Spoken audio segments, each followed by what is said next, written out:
Now at 6, this is Fox 61, Connecticut's news station.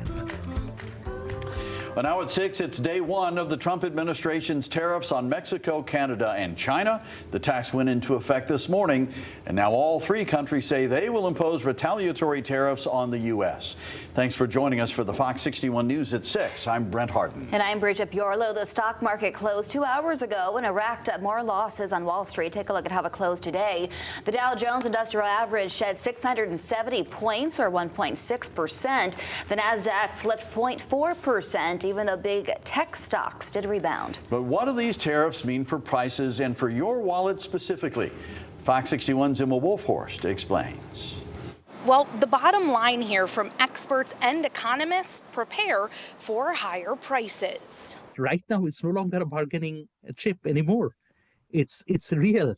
It's being imposed. Tuesday, President Trump's new 25% tariffs took effect. This impacts imports from Canada and Mexico, with an additional 10% tax on Chinese goods. It will rattle the market. It will basically send the global trade into a tailspin. So what is a tariff? It's essentially a tax imposed by one country on the goods and services imported from another country, typically with the goal of influencing that country or raising revenues. It actually raises the price because initially the importer would pay the higher price, but then the importer would pass it on to the consumer. As a result, the price goes up. But what could cost more with these tariffs? Mexico, Canada, and China. These three countries account for over 33% of all our imports. We buy a lot of items from them: beer, agricultural produce such as tomato, avocado, cheese, milk, and a lot of other dairy products, chocolate,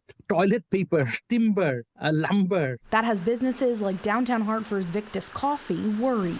Being in the coffee industry, it's a volatile market to begin with. We use a global raw material, essentially, so we're constantly always kind of keeping an eye on what's going on. Owner Ann Mercer says she's always monitoring the market. I don't necessarily know the true immediate impacts just yet because they've, just started. But of course, the very obvious one is any coffee coming from Mexico. And then also there are decaffeination processes that happen in Canada, so those would be affected as well. Another local coffee shop, The Bop on Pratt Street, works with 2 importers headquartered in Montreal and uses oat milk made in Canada. We do our best to absorb costs where possible and, kind of mitigate those risks or pricing changes for consumers. But both owners say the uncertainty is stressful. To anybody looking at everything going on in our country right now, to support your small businesses, your small local businesses. We're the ones out there every single day working our butts off to make our businesses thrive, pay our staff living wages, deliver a wonderful product to our customers that we're proud of and that they can enjoy every day. Now, there are even more tariffs anticipated from the Trump administration later this month and into April. So experts tell me right now it's a wait and see on how long these price hikes could end up lasting. Reporting in downtown Hartford, Emma Wolfhorst, Fox 61. Emma, thank you. Now, Governor Ned Lamont wants laid-off federal workers to know Connecticut has their backs. The State Department of Labor has put together a new program to help people who were let go in the DOGE layoffs. It covers steps to file for unemployment, where to find career services, and links to apply for jobs across the state. Now, Lamont says there are 18,000 federal employees living here in Connecticut. They don't have statistics on how many are facing layoffs, but there are 70,000 jobs open here in Connecticut, private sector and public. We have a link on fox61.com to get in contact with the Department of Labor. Turning now to the weather, the midweek warm-up is here, but it won't be dry. Now, Chief Meteorologist Rachel Frank is here with the first check of the forecast. And Rach, are we getting a sprinkle or a downpour? Downpour, and those downpours will be moving through right around this time tomorrow night.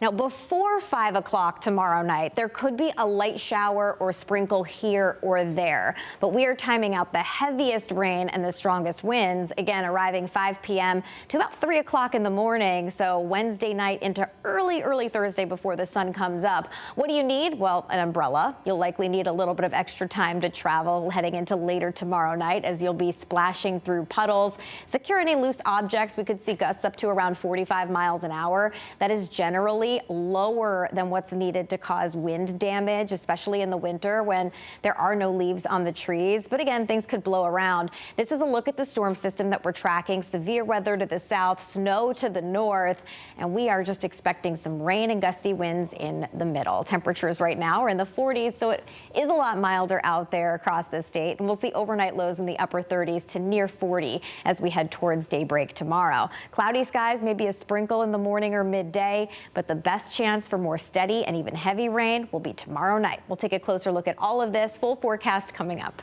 All right, Rachel, sounds good. Thank you. And developing right now, New Britain homeowners say they're fed up with how their trash bins are being handled. They say the cost to replace broken bins falls on them even if they didn't cause the damage. Fox 61's Jamel Johnson is in New Britain to see how bad the problem is. Owning a home typically comes with trash removal services from the city, but should you have to fit the bill if someone else damages your trash bin? A homeowner in New Britain tells me it's costing them and they're tired of it. 6 years. See, this one, it already has a big crack. That's how long Oscar Pina and his family have been living in New Britain. I'm gonna have to replace it. And ever since he moved, he says his trash cans constantly get damaged by the workers who come to pick them up. It's about handling the, garbage collectors. They handle the trash bins, and they always constantly get broken. They get destroyed. The company who collects the garbage is CWPM, and they have a contract with the city. Oscar, who requested that his face be kept private during the interview, says he has seen firsthand the negligence of the collectors. Basically, when they try to drop it, sometimes they just let it out in the air, so the whole container just drops and just kind of bounces against the concrete. To add insult to injury, this one, Oscar says he and other homeowners are left to foot the bill when the company damages their bins. If you get a new one, it's gonna be $75. You have to go buy it and pay it to the city. If it's not completely broken, you do a repair. Like this one, for example. I got a repair soon. For that one, I gotta pay $35 to repair per each item, though. So it would be $35 for the lid, and then if I need a wheel or something, then it's gonna be another $35. We confirmed this through Rachel Zanusky, communications director at the New Britain Mayor's office, who sent us a form that homeowners have to fill out to replace their bins. In the second paragraph, it states the price for a replacement cart is $75 regardless of the reason. Then in the third paragraph, it states if it is not possible to make a repair, full replacement is required and property owners must assume all cost. The problem caused Oscar to go on Facebook. I got a lot of response of people kind of having the same issue. Not only did he get attention from the neighborhood, but also Mayor Aaron Stewart, who clarified that the collectors aren't city workers, but instead third-party company CWPM. Oscar says he's tried to confront the workers himself. So I woke up early one day and I tried to talk to them, but they just didn't even listen. They just kept driving. Even though Oscar feels like his hands are tied, he's hoping something can be done soon. We got to hold this company accountable for the way they're treating these containers. Have them to be careful. People are paying for these things, and like I say, I don't think it's fair for the citizens to keep paying $75 for each. Now I reached out to CWPM to see what they had to say, but I had to leave a voicemail when they didn't answer. I also reached out to the mayor's office of New Britain, but they said they cannot comment on the problem right now. In New Britain, Jamel Johnson, Fox 61. All right, Jamel, thank you very much. Let's turn now to our education report. State leaders are pushing for an early child care and education funding bill to be passed. The House Bill 5003 is a priority bill that recognizes the urgency for access to affordable child care for all Connecticut families. But for some, child care is just too expensive and there aren't enough options out there.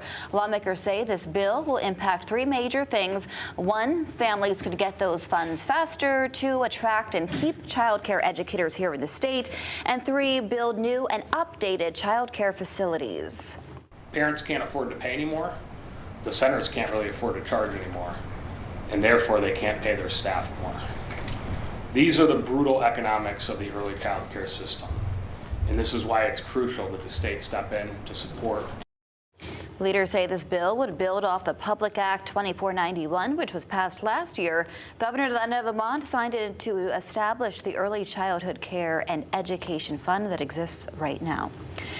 And speaking of Governor Lamont, he says he has reached an agreement with lawmakers on increasing funding for special education. And the announcement comes just about 24 hours after the governor made several line-item vetoes to a pair of bills that would have boosted funding for special education by $43 million. In a statement, Governor Lamont says he is glad an agreement could be reached, provided the state maintains its surplus. The governor says he hopes lawmakers will vote on this updated bill as soon as possible so he can sign it into law and get those funds to cities and towns that are in need of them. Now, from early child care to K through 12, teachers have an urgent need for federal and state investments. Today it was a sea of red that took over the state capitol and legislative office building. It was the day of action for public education. Fox 61's Kayla Cade spoke with advocates who say it's time to invest in kids. They were here in the LOB in their red fighting for public education. The president of CEA says they are standing up for more than 500,000 students and families who are impacted by the services of public education. This is not a teacher issue. This is a community issue. This is a legislative issue. This is a children's issue. Connecticut Education Association Union President Kate Diaz led a march from Oak Street to the legislative office building. Teachers joined her, dressed in red jackets for education. Give us the tools! After the march, they spoke about the potential funding cuts in public schools and addressed the need to invest in our students. We need to understand that these are people, that every single dollar is a person that is being helped. Congresswoman Johanna Hayes told the CEA more than $330 billion are at risk of being cut from federal programs. Teachers said they fear these cuts will severely impact programs that support low-income students, early childhood education, and children with disabilities. If these grants are cut, our most vulnerable kids are in danger, and the efficacy of our public schools is under attack. Fran Robinowitz with the Superintendents Association said eliminating federal funding for best practice research is a major step backwards. We need to be on the cutting edge of what works. Research does that for us. We need to continue to be national and international leaders in educating every child. I also think that they need to take seriously the proposal we've put forward to raise salaries for educators. That's important in terms of retention and keeping our buildings full of teachers. In Hartford, Kayla Cade, Fox 61.